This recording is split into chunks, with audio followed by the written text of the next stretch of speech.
నమస్కారం ఘంటారావానికి స్వాగతం. ముందుగా ప్రధానాంశాలు. నేడు తెలుగుదేశం అభ్యర్థుల రెండో జాబితా ఎన్ని స్థానాలు ప్రకటిస్తారోనని ఆశావహుల్లో ఉత్కంఠ.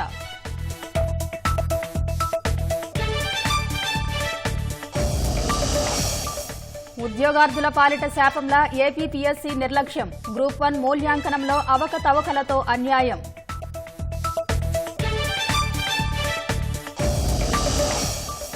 ఉద్యోగ విప్లవం అంటూ 5 ఏళ్లుగా యువతతో జగన్ ఆటలు. నిరుద్యోగితలో రాష్ట్రాన్ని తొలి స్థానంలో నిలిపిన ఘనత.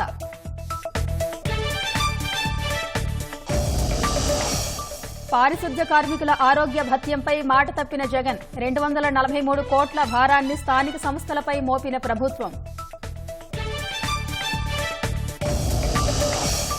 జమిలి ఎన్నికలపై నివేదిక నేడు రాష్ట్రపతికి సమర్పణ. రాజ్యాంగంలోని 5 అధికరణల మార్పునకు కమిటీ సిఫార్సు.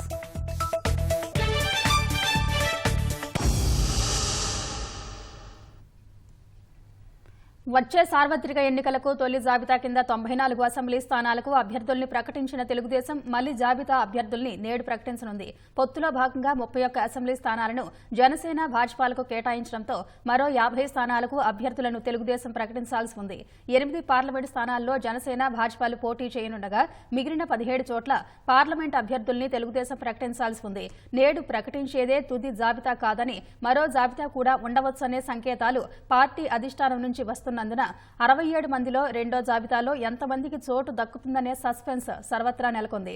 సంఖ్యాపరంగా 9 అంకె సెంటిమెంట్ను తెలుగుదేశం అనుసరిస్తున్నందున నేడు ప్రకటించే అభ్యర్థుల సంఖ్య 27 లేదా 36 లేకుంటే 45 లేదా 54 ఉంటుందా అని ఎవరి అంచనాల్లో వాళ్లు మునిగి తేలుతున్నారు.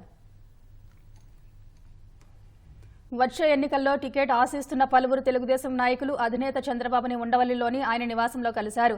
మాజీ మంత్రులు గంటా శ్రీనివాసరావు, పి నారాయణ చంద్రబాబుతో భేటీ అయ్యారు. గంటాను విజయనగరం జిల్లా చీపురుపల్లి నుంచి పోటీ చేయించే ఉద్దేశంతో ఉన్న చంద్రబాబు అదే విషయాన్ని మరోసారి ఆయనకు చెప్పినట్టు తెలుస్తుంది. కడప జిల్లాకు చెందిన పలువురు నాయకులు చంద్రబాబుని కలిశారు. వారిలో కడప లోక్సభ టికెట్ ఆశిస్తున్న పొలిట్ బ్యూరో సభ్యుడు శ్రీనివాసరెడ్డి, ప్రొద్దుటూరు జమ్మలమడుగు ఇన్ఛార్జీలు ప్రవీణ్ కుమార్ రెడ్డి, భూపేష్ రెడ్డి, బద్వేల్ నియోజకవర్గానికి చెందిన నాయకుడు రితీష్ రెడ్డి తదితరులున్నారు. పొత్తులో భాగంగా బద్వేల్, జమ్మలమడుగు భాజపాకి వెళతాయని ప్రచారం జరుగుతున్న వేళ ఆ 2 నియోజకవర్గాలకు చెందిన నాయకులు చంద్రబాబుని కలిశారు.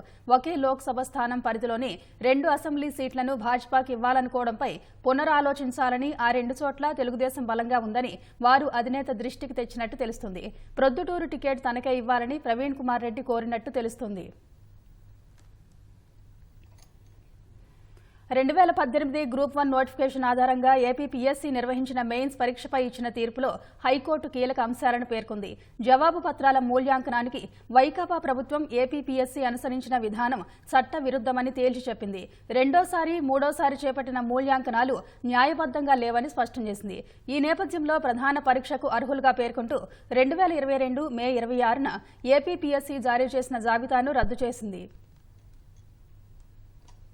2018 గ్రూప్ 1 మెయిన్స్ పరీక్ష రద్దు చేస్తూ 6 నెలల్లో మళ్లీ నిర్వహించాలని రాష్ట్ర ప్రభుత్వాన్ని ఏపీపీఎస్సీని హైకోర్టు ఆదేశించింది. నిబంధనలకు అనుగుణంగా జవాబు పత్రాల్ని మూల్యాంకనం చేయాలని పేర్కొంది. పరీక్షకు ముందు అభ్యర్థులకు కనీసం 2 నెలల సమయం ఇవ్వాలని, ఎంపిక ప్రక్రియను 6 నెలల్లో పూర్తి చేయాలని ఆదేశించింది. ఇప్పటికే ఎంపికై పోస్టింగ్ తీసుకున్న అభ్యర్థులు హైకోర్టు తుది తీర్పునకు కట్టుబడి ఉంటామని, భవిష్యత్తులో హక్కుల్ని కోరబోమని న్యాయస్థానం ఆదేశాలతో ఏపీపీఎస్సీకి అఫిడవిట్ ఇచ్చారని గుర్తు చేసింది. హైకోర్టు న్యాయమూర్తి జస్టిస్ నిమ్మగడ్డ వెంకటేశ్వర్లు బుధవారం ఈ మేరకు కీలక తీర్పు ఇచ్చారు. 2018 గ్రూప్ 1 ప్రధాన పరీక్ష జవాబు పత్రాల మాన్యువల్ మూల్యాంకనంలో భారీగా అక్రమాలు చోటు చేసుకున్నాయని, ఆ ప్రక్రియను రద్దు చేయాలని కోరుతూ పలువురు అభ్యర్థులు హైకోర్టులో వ్యాజ్యాలు వేశారు. డిజిటల్ మూల్యాంకనంలో 326 మందిని ఏపీపీఎస్సీ అభ్యర్థులుగా తేల్చిందని, ఆ తరువాత జరిగిన మాన్యువల్ మూల్యాంకనంలో వారిలో 202 మందిని అనర్హులుగా నిర్ణయించిందని కోర్టుకు నివేదించారు. జవాబు పత్రం ఒకటే అయినప్పుడు ఎలా మూల్యాంకనం చేసినా అంతమంది ఎలా అనర్హులవుతారని ప్రశ్నించారు. వ్యాజ్యాలపై హైకోర్టు పలు దశల్లో విచారణ జరిపింది. గ్రూప్ 1 ప్రధాన పరీక్షలో ఎంపికైన వారికి ఇంటర్వ్యూ, ఎంపిక ప్రక్రియ కొనసాగించుకునేందుకు 2022 జూన్ 24న హైకోర్టు ధర్మాసనం ఏపీపీఎస్సీకి అనుమతిచ్చింది. నియామకాలు జరిపితే అవి తుది తీర్పునకు లోబడి ఉంటాయని వెల్లడించింది. పోస్టింగ్ ఉత్తర్వుల్లోనూ ఈ విషయాన్ని పొందుపర్చాలని పేర్కొంది. High court single judge justice Nimmagadda Venkateswarlu ప్రధాన వ్యాజ్యాలపై ఇటీవల తుది విచారణ జరిపి బుధవారం తీర్పిచ్చారు.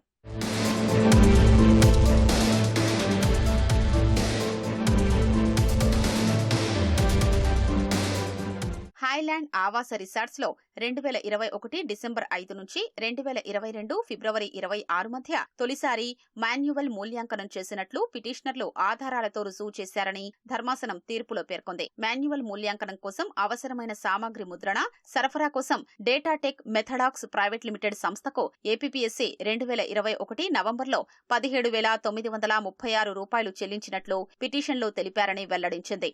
మూల్యాంకనం ఏర్పాట్లకు 20.06 లక్షలు చెల్లించారని, అక్కడ ప్రక్రియ జరగకపోతే సొమ్ము చెల్లించక్కర్లేదన్నారని తెలిపింది. ఈ చెల్లింపులపై వివరణ ఇచ్చే సమయంలో ఏపీపీఎస్సీ, రాష్ట్ర ప్రభుత్వం విఫలమయ్యాయని పేర్కొంది. రెండోసారి మాన్యువల్ మూల్యాంకనానికి 49,000 ఓఎంఆర్ బార్ కోడ్ షీట్ల ముద్రణ, సరఫరా నిమిత్తం ప్రభుత్వం డేటాటెక్ సంస్థకు 3.34 లక్షలు చెల్లించిందని న్యాయమూర్తి తీర్పులో పేర్కొన్నారు. దీన్ని బట్టి రెండుసార్లు మాన్యువల్ మూల్యాంకనం చేసినట్లు స్పష్టమవుతోందని వెల్లడించారు. 2022 మార్చి 25 నుంచి 2022 మే 25 మధ్య రెండోసారి మాన్యువల్ మూల్యాంకనం జరిగినట్లు పిటిషనర్లు రుజువు చేశారని న్యాయమూర్తి స్పష్టం చేశారు.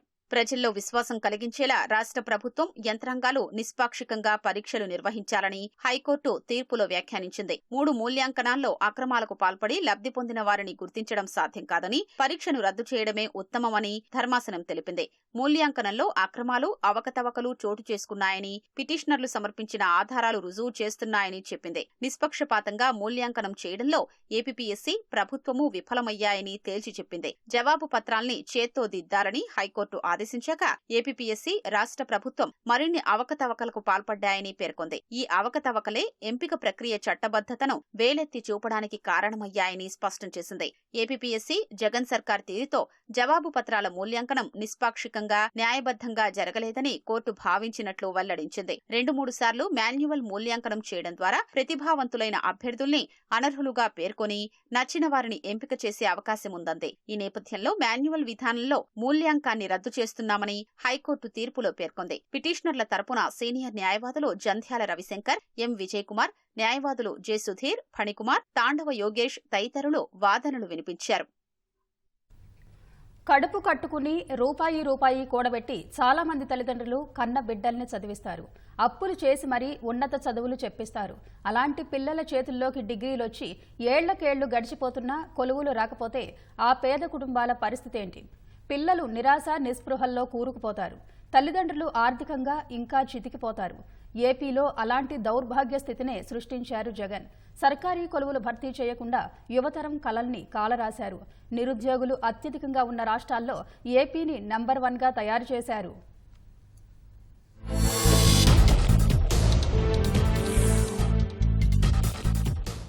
గవర్నమెంట్ లో ఖాళీగా ఉన్న మొత్తం 2,30,000 ఉద్యోగాలు ఒకేసారి రిలీజ్ చేస్తాను అని చెప్పి మీ అందరికీ కూడా హామీ ఇస్తా ఉన్నా. ప్రతి సంవత్సరం జనవరి 1 వచ్చేసరికి ప్రభుత్వ ఉద్యోగాల క్యాలెండర్ను కూడా ప్రతి సంవత్సరం క్రమం తప్పకుండా విడుదల చేస్తామని చెప్పి కూడా ఖచ్చితంగా హామీ ఇస్తా ఉన్నాం.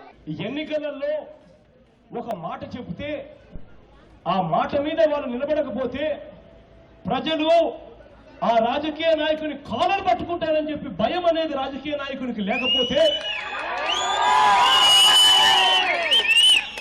ఈ వ్యవస్థ బాగుపడదు. అవకాశం ఇస్తే జగన్ కోరుకున్నట్లే ఆయన కాలర్ పట్టుకునేందుకు లక్షలాది మంది నిరుద్యోగులు తాడేపల్లి ప్యాలెస్ కు క్యూ కడతారేమో. ఉద్యోగాల విప్లవమని నమ్మబలికి ఉపాధి అవకాశాల్ని ఎందుకు నాశనం చేశారంటూ నవతరం సిద్ధమైతే సమాధానం చెప్పే దమ్ము జగన్ కు ఉందా?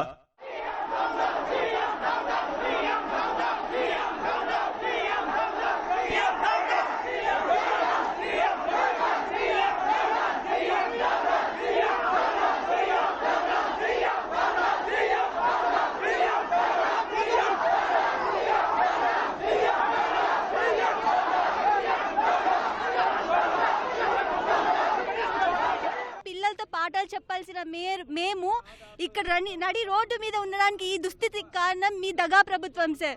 మీరు ఈ 5 ఏళ్లలో మా ఏజ్ని తిరిగి ఇవ్వలేరు, మా సమయాన్ని ఇవ్వలేరు, మా డబ్బును ఇవ్వలేరు. మెగా డిఎస్సీ మీకు చేత కాకపోతే కనీసం ప్రతి జిల్లాకి 500 పోస్టులు ఇవ్వండి చాలు సార్. మీరు ఒకవేళ వదలలేకపోతే ఇవన్నీ బుక్ అన్ని పక్కన పెట్టి మీకు ఎదురుగా మేము అన్ని కూడా పోరాటాలు మీకు ఎదురుగా చేయడానికి సిద్ధం. మీరు దీనికి సిద్ధమా? ఓడిపోవడానికి మీ సిద్ధమా? 6 జిల్లాలకి సున్నా పోస్టులను చూపిస్తుంటే ప్రతి ఒక్కరూ ఏం చేయాలో కూడా తెలియని పరిస్థితుల్లో ఈరోజు ఉండిపోయారు. మీరు 4 సంవత్సరాల నుంచి చదువుతున్నారు, ఏది మీకు పోస్ట్ ఏది, ఏం సాధించారు, మీకు ఉద్యోగం ఏదని అడుగుతారు. మేము ఏం చెప్పుకోవాలి ఈ సమాజానికి? ఇటీవలే విడుదలైన కేంద్ర ప్రభుత్వ periodic labour force survey PLPS ప్రకారం జూలై 2022 నుంచి జూన్ 2023 మధ్య కాలానికి ఆంధ్రప్రదేశ్లోని గ్రాడ్యుయేట్లలో 24% మంది నిరుద్యోగులే. గ్రాడ్యుయేట్ నిరుద్యోగత రేటులో తెలంగాణ 9వ స్థానంలో ఉంటే ఆ దుష్కీర్తి జాబితాలో ఏపీ మొదటి స్థానంలో నిలిచి జాతీయ స్థాయిలో తలదించుకుంది. బీహార్, ఒడిశా, ఉత్తరప్రదేశ్ వంటి రాష్ట్రాల కన్నా ఏపీ పరిస్థితి దిగజారిపోయింది. అద్భుతమైన సహజ వనరులు, చురుకైన మానవ వనరులు కలిగిన ఏపీని అధోగతి పాల్జేసింది జగమొండి జగనే. ఆయన కక్షా రాజకీయాలు, వివక్షాపూరిత విధానాలు, మతిమాలిన పనులే రాష్ట్రాన్ని భ్రష్టు పట్టించాయి. ధ్వంసరచనే తప్ప దార్శనికతకు అర్థం తెలియని జగన్ పాలన మూలంగా రాష్ట్రంలో పారిశ్రామిక వాతావరణం పూర్తిగా దెబ్బతింది. యువతకు స్థానికంగా ఉపాధి అవకాశాలు లేకుండా పోయాయి.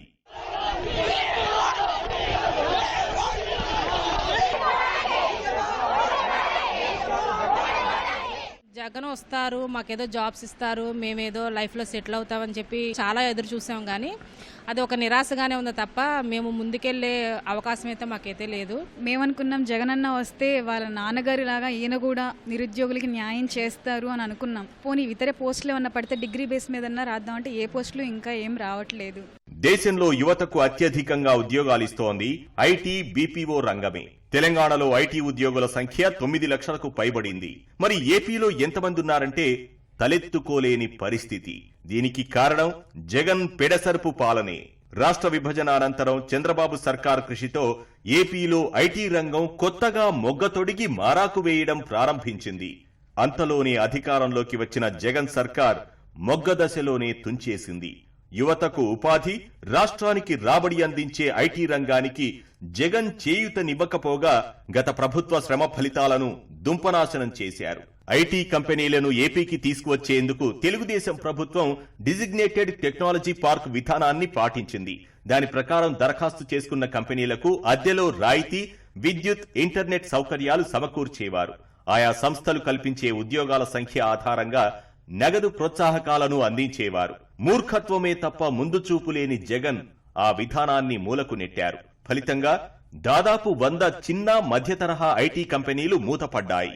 IBM, HSBC వంటి పెద్ద కంపెనీలు జగన్ జమానాలోనే ఏపీకి వీడ్కోలు పలికేశాయి. విశాఖలోని స్టార్టప్ విలేజ్ కు జగన్ పొగబెట్టడంతో అంకుర సంస్థలెన్నో కుదేలయ్యాయి.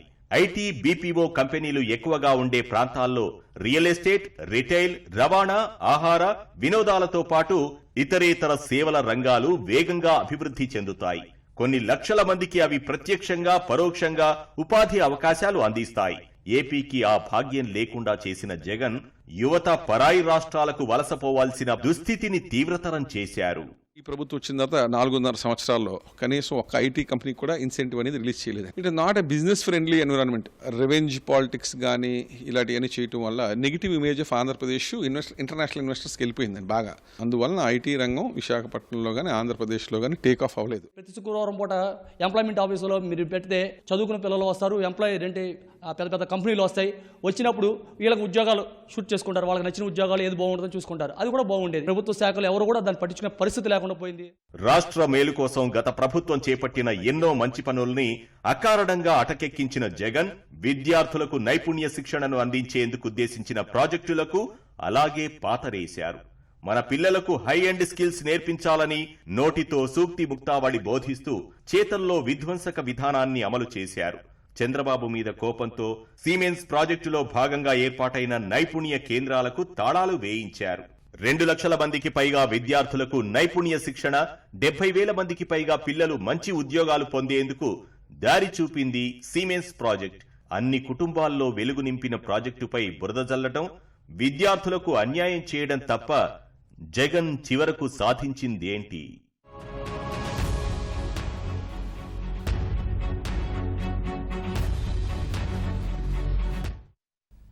వాలంటీర్లను ఎన్నికల ప్రక్రియకు దూరంగా ఉంచాలని కేంద్ర ఎన్నికల సంఘం ఇచ్చిన ఉత్తర్వులను ఉల్లంఘిస్తున్న వారిపై చర్యలు తీసుకోవాలని సిటిజన్ ఫర్ డెమోక్రసీ సంస్థ ఇచ్చిన వినతిపై తగిన నిర్ణయం తీసుకోవాలని సీఈసీని హైకోర్టు ఆదేశించింది. హైకోర్టు ప్రధాన న్యాయమూర్తి justice Dheeraj Singh Thakur, justice R Raghunandan రావుతో కూడిన ధర్మాసనం ఈ మేరకు ఆదేశాలు జారీ చేసింది. వాలంటీర్లను ఎన్నికల ప్రక్రియకు దూరంగా ఉంచాలని కేంద్ర ఎన్నికల సంఘం ఉత్తర్వులు ఇచ్చినప్పటికీ సక్రమంగా అమలు కావడం లేదని చీఫ్ ఎలక్టోరల్ అధికారి ఉదాసీనంగా వ్యవహరిస్తున్నారని పేర్కొంటూ సీఎఫ్డీ కార్యదర్శి నిమ్మగడ్డ రమేష్ కుమార్ హైకోర్టులో వ్యాజ్యం దాఖలు చేశారు. బుధవారం జరిగిన విచారణలో న్యాయవాది అశ్విని కుమార్ వాదనలు వినిపించారు. వాటిని పరిగణలోకి తీసుకున్న ధర్మాసనం పిటిషనర్ వినతిపై 3 వారాల్లో తగిన నిర్ణయాన్ని వెల్లడించాలని కేంద్ర ఎన్నికల సంఘం సీఈఓను ఆదేశించింది. హైకోర్టు ఆదేశాల మేరకు ఇకనైనా ఎలక్షన్ కమిషన్ సీఈఓ స్పందించి నష్ట నివారణ చర్యలు తీసుకోవాలని సీఎఫ్డీ సంస్థ ఆశాభావం వ్యక్తం చేసింది. చర్యలు తీసుకోవడంలో విఫలమైతే అత్యున్నత న్యాయస్థానాన్ని ఆశ్రయిస్తామని స్పష్టం చేసింది.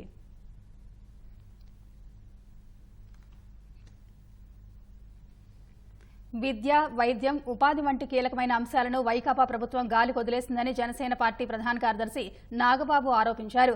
వేర్వేరు ప్రమాదాల్లో ప్రాణాలు కోల్పోయిన 62 మంది క్రియాశీల కార్యకర్తల కుటుంబ సభ్యులకు మంగళగిరిలోని పార్టీ కార్యాలయంలో 5 లక్షల చొప్పున బీమా చెక్కులను నాగబాబు అందించారు. తెలుగుదేశం, జనసేన, భాజపా ఉమ్మడి ప్రభుత్వంలో విద్య, వైద్యానికి పెద్దపీట వేసేలా ప్రణాళికలు రూపొందిస్తున్నామని నాగబాబు చెప్పారు.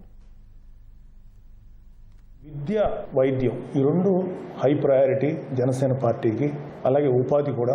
సో దీనికి తగ్గటువంటి ఎలా చేయాలి అనేది, ఎలా దాన్ని ముందుకు తీసుకెళ్లాలనేటువంటి విషయంలో మా ప్రెసిడెంట్ పవన్ కళ్యాణ్ గారు, అలాగే మా అలయన్స్లో ఉన్నటువంటి టీడీపీ నారా చంద్రబాబు నాయుడు గారు ఒక నిర్ణయానికి తీసుకొని జనానికి, ఎస్పెషల్లీ మా ఏ పార్టీ అయినా సరే ఆ సభ్యులకి అలాగే ప్రజలకు కూడా విద్యా, వైద్యం మ్యాక్సిమం ఎంతవరకు వాళ్ళకి శ్రమ లేకుండా చేయాలనేది ఒక మంచి ఆలోచనతో ఉన్నారు. ఎన్నికలు సమీపిస్తున్న వేళ అధికార పార్టీ నేతలు ఓటర్లను తమ వైపుకు తిప్పుకునేందుకు కానుకలు ఎరవేస్తున్నారు. పల్నాడు జిల్లా సత్తెనపల్లిలో మంత్రి అంబటి రాంబాబు ఓటర్లను ఆకట్టుకునేందుకు చీరల పంపిణీకి తెరతీశారు. స్థానిక వైకాపా నాయకురాలు ఆసుపత్రి, అంగన్వాడీ సిబ్బందికి చీరలు పంపిణీ చేశారు. రాజుపాలెం పరిసర ప్రాంతాల్లో వైకాపా నేతలు మహిళా ఓటర్లకు చీరలు పంచారు. చిత్తూరు జిల్లా పుంగనూరులో మహిళా ఓటర్లకు మంత్రి పెద్దిరెడ్డి రామచంద్రారెడ్డి తాయిలాలు ఎరవేస్తున్నారు. చీరల పంపిణీకి వార్డు సచివాలయం వేదికగా అన్ని ఏర్పాట్లు చేశారు. రాగానిపల్లె రోడ్లోని సచివాలయంలో నిల్వ చేసిన చీరలను వాలంటీర్లు ఆటోలో తీసుకుని వెళుతున్న వీడియోలు సామాజిక మాధ్యమాల్లో హల్చల్ చేస్తున్నాయి. మంత్రి పెద్దిరెడ్డి, ఎంపీ మిథున్ రెడ్డి చిత్రాలతో ఉన్న సంచులలో పెట్టి ఆ చీరలు పంచడానికి సర్వం సిద్ధం చేశారు. ఇంత జరుగుతున్నా ఎన్నికల సంఘం అధికారులు, పోలీసులు పట్టించుకోకపోవడం ఆశ్చర్యానికి గురిచేస్తుందని ప్రతిపక్షాలు ఆగ్రహం వ్యక్తం చేస్తున్నాయి. మంత్రి పెద్దిరెడ్డి అధికార దుర్వినియోగానికి పాల్పడుతున్నారని మండిపడుతున్నాయి. విజయనగరం జిల్లా రాజాం నియోజకవర్గంలో వైకాపాకు చెందిన 230 కుటుంబాలు తెలుగుదేశంలో చేరారు. శ్రేణులకు తెలుగుదేశం నేత మురళీమోహన్ కండువా వేసి పార్టీలోకి ఆహ్వానించారు. వైకాపా నాయకుల అరాచకాలు భరించలేక తెదేపాలో చేరామని శ్రేణులు తెలిపారు. జగన్ 5 ఏళ్ల పాలనలో అన్ని వర్గాల ప్రజలు ఇబ్బందులకు గురయ్యారని మురళీమోహన్ ఆరోపించారు. వైకాపా నేతలు ఇసుక తవ్వకాలు జరిపి అక్రమాలకు పాల్పడ్డారని మండిపడ్డారు. రానున్న ఎన్నికల్లో జగన్ను ఇంటికి పంపేందుకు ప్రజలు సిద్ధంగా ఉన్నారన్నారు. పారిశుద్ధ్య కార్మికులకు ప్రభుత్వం నెలకు 6,000 రూపాయల చొప్పున ఆరోగ్య భత్యం చెల్లిస్తుందని ప్రకటించిన సీఎం జగన్ మాట తప్పారు. నిధులు లేక పేకల్లోతు కష్టాల్లో ఉన్న పుర, నగరపాలక సంస్థలపైకి ఆరోగ్య భత్యం భారాన్ని నెట్టేశారు. ఈ ఆదేశాలతో ఏడాదికి 243 కోట్ల 55 లక్షల రూపాయల భారాన్ని స్థానిక సంస్థలు భరించాల్సిన అగత్యం ఏర్పడింది. సమాన పనికి సమాన వేతనం చెల్లించాలని ఈ ఏడాది జనవరిలో పారిశుద్ధ్య కార్మికులు నిరవధిక సమ్మె చేపట్టారు. కార్మిక సంఘాలతో చర్చల్లో ఇకపై ఆరోగ్య భత్యంతో కలిపి వేతనాలు చెల్లిస్తామని ప్రభుత్వం హామీ ఇచ్చింది. కానీ ప్రభుత్వం తాజాగా విడుదల చేసిన జీవో 36 ప్రకారం కార్మికులకు ఆరోగ్య భత్యంతో కలిపి వేతనాన్ని పట్టణ స్థానిక సంస్థలే చెల్లించాలి. ప్రజల నుంచి వసూలు చేస్తున్న ఆస్తి పన్ను ద్వారా సమకూరే సాధారణ నిధుల్ని అందుకు వెచ్చించాలి. కార్మికులకు జీతంతో కలిపి ఆరోగ్య భత్యం చెల్లించాక ఆ తర్వాత నిధులు కేటాయిస్తామని ప్రభుత్వం జీవోలో పేర్కొనడంపై అధికారులే విస్మయం వ్యక్తం చేస్తున్నారు. ప్రకాశం జిల్లా మార్కాపురం ప్రభుత్వ ఆసుపత్రిలో విద్యుత్తు లేకపోవడంతో రోగులు తీవ్ర ఇబ్బందులకు గురయ్యారు. చికిత్స నిమిత్తం ఆసుపత్రికి వచ్చిన గర్భిణీలు ఉక్కపోతతో తీవ్ర అవస్థలు పడ్డారు. కనీసం జనరేటర్ కూడా వేయటం లేదని రోగుల తరఫున బంధువులు మండిపడ్డారు. వైద్యశాలలో ఈ పరిస్థితి నిత్యం పరిపాటిగా మారిందని ఆసుపత్రి సిబ్బంది కూడా చెబుతున్నారు. సెల్ ఫోన్ టార్చ్ వెలుతురులో రోగులకు చికిత్సలు చేశారు.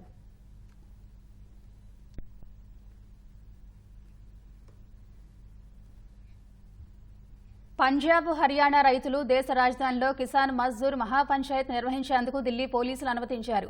అయితే ఇందుకు పలు షరతులు విధించారు. 5,000 మందికి మించి ఈ సమావేశానికి రాకూడదని నిర్దేశించారు. ట్రాక్టర్లు, ట్రాలీలు ఉండకూడదని స్పష్టం చేశారు. రైతులు ఆయుధాలను తమ వెంట తీసుకురావద్దని చెప్పారు. రామ్లీలా మైదాన్తో పాటు ఢిల్లీలో పాదయాత్రలు చేయవద్దని నిర్దేశించారు. కార్యక్రమం ముగిసిన వెంటనే మైదానాన్ని ఖాళీ చేయాలని రైతులకు సూచించారు. రైతులకు నేతృత్వం వహిస్తున్న సంయుక్త కిసాన్ మోర్చా కిసాన్ మజ్దూర్ మహాపంచాయత్ను నిర్వహించనుంది. ప్రభుత్వ విధానాలకు వ్యతిరేకంగా పోరాటాన్ని ఉధృతం చేయడానికి ఇందులో తీర్మానాన్ని ఆమోదించనున్నారు. అటు ఢిల్లీలో ట్రాఫిక్ సమస్య తలెత్తే అవకాశం ఉండటంతో ప్రజలకు, ప్రయాణికులకు పోలీసులు సూచనలు జారీ చేశారు. సార్వత్రిక ఎన్నికల వేళ కాంగ్రెస్ పార్టీ నిధుల కొరత ఎదుర్కొంటున్నట్లు ఏఐసీసీ అధ్యక్షుడు మల్లికార్జున ఖర్గే తెలిపారు. ప్రజలు తమ పార్టీకి విరాళంగా ఇచ్చిన డబ్బును మోదీ ప్రభుత్వం స్తంభింపజేసిందని ఆరోపించారు. దేశంలో రాజ్యాంగం, ప్రజాస్వామ్యాన్ని రక్షించడానికి ప్రజలు తమ పార్టీని గెలిపించాలని ఖర్గే కోరారు. సుప్రీంకోర్టు మార్గదర్శకాలున్నా ఎన్నికల బాండ్ల ద్వారా తాము సమకూర్చుకున్న ధనాన్ని బ్యాంకుల నుంచి తీసుకోకుండా ఎన్డీఏ ప్రభుత్వం అడ్డుపడుతుందని విమర్శించారు. ఎన్నికల బాండ్ల వివరాలు బయటకు వస్తే భాజపా దొంగిలించిన సొమ్ము ఎంతో తెలుస్తుందని, అందుకే ఎలక్టోరల్ బాండ్ల వివరాలు బహిర్గతం చేయడానికి జులై వరకు సమయం అడిగిందన్నారు. రాజ్యాంగాన్ని మార్చేందుకు భాజపా కుట్ర చేస్తుందన్న ఖర్గే, అదే జరిగితే దేశంలో స్వేచ్ఛ, ఐక్యత కనుమరుగై బానిసత్వం పెరుగుతుందని ఆందోళన వ్యక్తం చేశారు. మహారాష్ట్ర ముంబైలోని 8 రైల్వే స్టేషన్లకు బ్రిటిష్ కాలం నాటి పేర్లు మార్చాలని రాష్ట్ర మంత్రిమండలి ప్రతిపాదన చేసింది.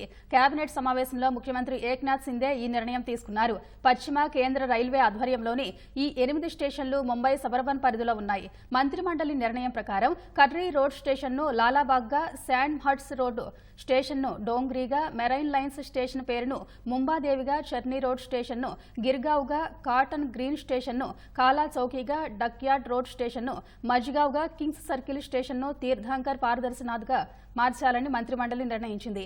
ఈ మేరకు అసెంబ్లీ ఆమోదం అనంతరం కేంద్ర హోంశాఖకు, రైల్వే మంత్రిత్వ శాఖకు ఈ ప్రతిపాదన పంపించనున్నారు. రాష్ట్ర ప్రభుత్వం ఇప్పటికే ముంబై సెంట్రల్ రైల్వే స్టేషన్ పేరును నానా జగన్నాథ్ స్టేషన్గా పేరు మార్చాలని కేంద్రానికి ప్రతిపాదించింది. 1853 నుంచి 1860 మధ్య ముంబై గవర్నర్గా పనిచేసిన ఎల్పిన్ స్టోన్ పేరు మీదుగా ఉన్న ఎల్పిన్ స్టోన్ రోడ్ స్టేషన్ పేరును 2017లో ప్రభాదేవి స్టేషన్గా కేంద్రం పేరు మార్చింది. సుప్రీంకోర్టులో వంట మనిషి కుమార్తెను ప్రధాన న్యాయమూర్తి సహా ఇతర న్యాయమూర్తులు ఘనంగా సత్కరించారు. వంట మనిషి అజయ్ కుమార్ సమాల్ కుమార్తె యువ న్యాయవాది ప్రజ్ఞకు మిచిగన్ యూనివర్సిటీలో ఉపకార వేతనంతో న్యాయశాస్త్రంలో మాస్టర్స్ చేసే అవకాశం వచ్చింది. నిన్న కోర్టు ప్రారంభమయ్యే ముందు జడ్జిల లాంజ్లో సీజేఐ జస్టిస్ డివై చంద్రచూడ్ సహా ఇతర న్యాయమూర్తులు సమావేశమై ప్రజ్ఞను అభినందించారు. ఆమె తల్లిదండ్రులను సన్మానించారు. రాజ్యాంగానికి సంబంధించిన 3 పుస్తకాలపైన సుప్రీంకోర్టు న్యాయమూర్తులందరూ సంతకాలు చేసి ప్రజ్ఞకు బహూకరించారు. ఉత్తరాఖండ్ అసెంబ్లీ గత నెల 7న ఆమోదించిన ఉమ్మడి పౌర స్మృతి బిల్లు చట్టరూపం దాల్చింది. రాష్ట్రపతి ద్రౌపది ముర్ము ఈ నెల 11న ఆమోదం తెలిపినట్లు ఉత్తరాఖండ్ ప్రభుత్వం గెజెట్ నోటిఫికేషన్లో పేర్కొంది. స్వాతంత్ర్యం తర్వాత ఉమ్మడి పౌర స్మృతి బిల్లును ఆమోదించిన తొలి రాష్ట్రంగా ఉత్తరాఖండ్ నిలిచింది. యూసీసీ అమలు ద్వారా పౌరులందరికీ సమాన హక్కులతో పాటు మహిళలపై అణచివేతను నిర్మూలించడం సాధ్యమవుతుందని ఉత్తరాఖండ్ సీఎం ధామీ చెప్పారు. మతాలతో సంబంధం లేకుండా పౌరులందరికీ ఒకే విధమైన వ్యక్తిగత చట్టాలను వర్తింపజేయడం యూసీసీ ముఖ్య ఉద్దేశమని కేంద్రం తెలిపింది. దారి లేని స్థలాన్ని ఇళ్ల నిర్మాణం కోసం కేటాయించి ఇబ్బందులకు గురి చేస్తున్నారని జగనన్న లేఅవుట్ లబ్ధిదారులు ఆందోళన వ్యక్తం చేశారు. కోనసీమ జిల్లా పి గన్నవరం మండలం మానేపల్లిలో 2 ఏళ్ల క్రితం 104 మంది లబ్ధిదారులకు జగనన్న లేఅవుట్లో ఇళ్ల స్థలాలు కేటాయించారు.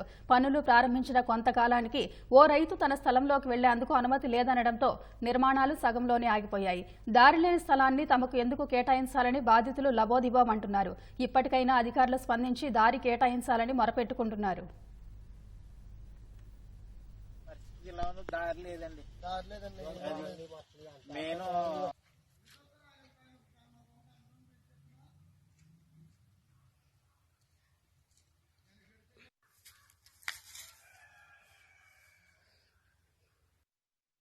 జగన్ స్థలం ఇచ్చారండి. స్థలం దారి లేదండి, మాకు దారి బంద్ చేసారండి. మాకు దారి ఇప్పింది, మేము ఇల్లు కట్టుకోవాలండి. మేము అప్పు చేసి కట్టుకున్నామండి. మేము ఈ అద్దెలు కట్టుకోవా, ఈ అప్పులకి వడ్డీలు కట్టమా, ఏం చేయమని చెప్పండి. మేము గడ్డలు అవి గీసుకుని బతికి ఇవ్వండి. మేము ఎలా బతకాలి చెప్పండి. ఈ అద్దెలు ఏమి కట్టుకోలేకపోతున్నాం. మాకు ఏదైనా కొంచెం దారి ఇప్పింది, మేము ఇల్లు కట్టుకుంటామండి. మరి మాకు లోన్లు కూడా ఇవ్వలేదండి. దారి లేని తలం కొని మాకు దారి లేని తలం ఇచ్చాడండి జగన్ అన్న.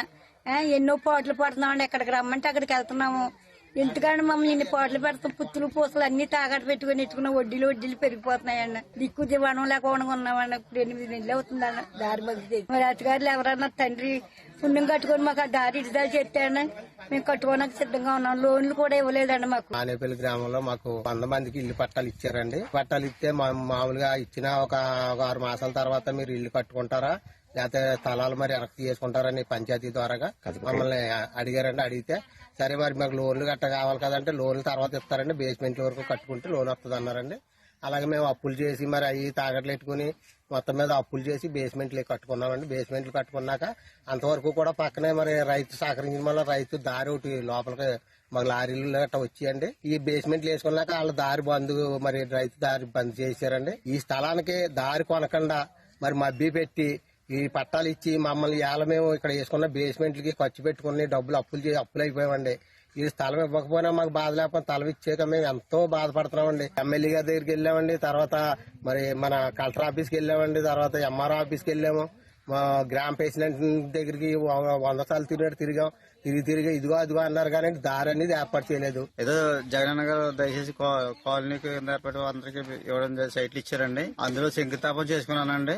నేను బిల్డింగ్ కట్టుకుందామంటే దారి బంద్ చేసేసారండి. దారి లోపలికి వెళ్ళడానికి దారి లేదండి. ఈ సైట్ కి దారి లేదండి. ఆ దారి ఇప్పించమని జగన్ గారిని కోరుకుంటున్నాను.